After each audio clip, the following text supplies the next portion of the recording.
আসসালামু আলাইকুম। Sweet agrovet limited channel I কৃষি সংবাদে আমন্ত্রণ জানাচ্ছি আমি ফারহানা ইমা। এখনকার এই সংবাদ আয়োজন একই সঙ্গে চ্যানেল আইয়ের ইউটিউব চ্যানেল এবং চ্যানেল আইয়ের ওটিটি প্ল্যাটফর্ম আই স্ক্রিনে লাইভ স্ট্রিম হচ্ছে। মেহেরপুরে একদিকে সারের সংকট, অন্যদিকে বিদ্যুতের ঘন লোডশেডিং, রয়েছে কীটনাশকের উচ্চ মূল্য আর বাড়তি শ্রমিক খরচও। নানা সংকট নিয়ে আমন ধানের আবাদ নিয়ে দুশ্চিন্তায় কৃষক। তবে সারের ঘাটতি নেই বলে দাবি কৃষি বিভাগের। মেহেরপুর প্রতিনিধি গোলাম মোস্তফার রিপোর্ট। কৃষক আমন আবাদের জন্য শুরু করেছেন জমি প্রস্তুত ও ধানের চারা রোপণের কাজ। পাট কাটার পরপরই আমন ধান রোপণের এক নতুন উৎসব কৃষকদের মাঝে। তবে ধানের চারা রোপণ ও জমি প্রস্তুত করতে পর্যাপ্ত সার পাচ্ছে না চাষিরা। জেলায় 40,000 টন ইউরিয়া, 19,400 টন টিএসপি ও 21,000 টন ডিএপি সারের চাহিদা থাকলেও বরাদ্দ পাওয়া যাচ্ছে অর্ধেক। ঠিক সময় মতো সার পায়নি।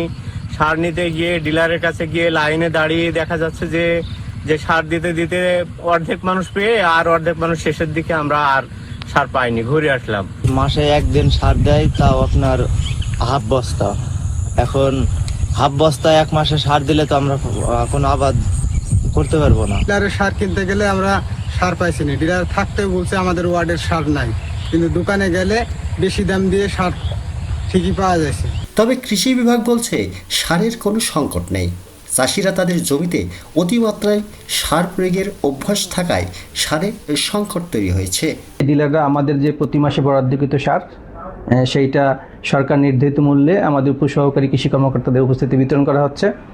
তো আমরা জানি মেহেরপুরের কৃষকরা একটু অতিরিক্ত সার ব্যবহার করে। আমরা তাদেরকে পরামর্শ দিচ্ছি পরিমিত সার ব্যবহার এবং জৈব সার ব্যবহার করে তারা যাতে ফসল ফলায়।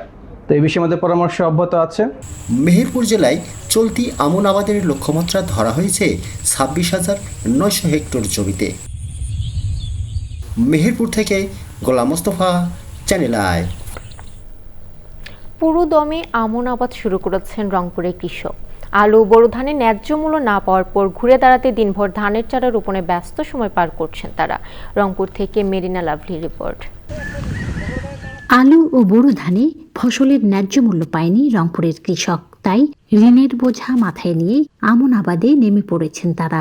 এবছর আবহাওয়া অনুকূলে থাকায় ধানের চারা উত্তোলন, রোপণ ও পরিচর্যায় ব্যস্ত সময় পার করছেন কৃষক। তবে কীটনাশক সারের মূল্য বৃদ্ধি নিয়ে চিন্তার ভাঁজ পড়েছে কপালে। আলু যেগুলো গেছে তো হারিয়ে গেছি, যেগুলো আসল টুকটাক ক্যাশ টেবিল ওগুলো আমাকে ধানের শেষ। এখন বর্তমানে যেটা করতেছে মানুষ ঋণ দেওয়া করে করতেছে। এখন এই যে পিছন তুলবো, এখন রোয়া গাড়বো, আমরা জমিতে ধান লাগাবো।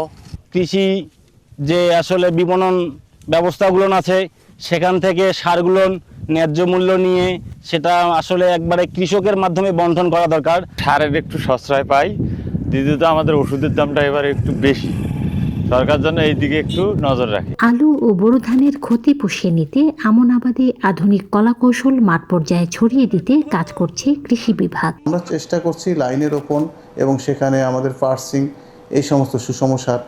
খরচটা যদি কমে আসে, বিশেষ করে আমাদের এটি উৎপাদন তার লাভের পরিমাণ যেমন বৃদ্ধি করবে, পাশাপাশি আমাদের প্রযুক্তি প্রয়োগের কারণেও কিন্তু অনেক সময় আমাদের রোগ পোকামাকড় সেগুলোর আক্রমণ কম হয়। তো সেই দিক থেকে আমরা লক্ষ্য করছি কৃষকের উৎপাদন খরচটা কি করে কমানো যায়। রংপুর জেলায় চলতি বছর 1,66,950 হেক্টর জমিতে আমন আবাদের লক্ষ্যমাত্রা ধরা হয়েছে। এখন পর্যন্ত প্রায় 1.5 লাখ হেক্টর জমিতে আমনের চারা রোপণ করেছেন কৃষক। রংপুর থেকে মেরিনা লাভলি, চ্যানেল আই।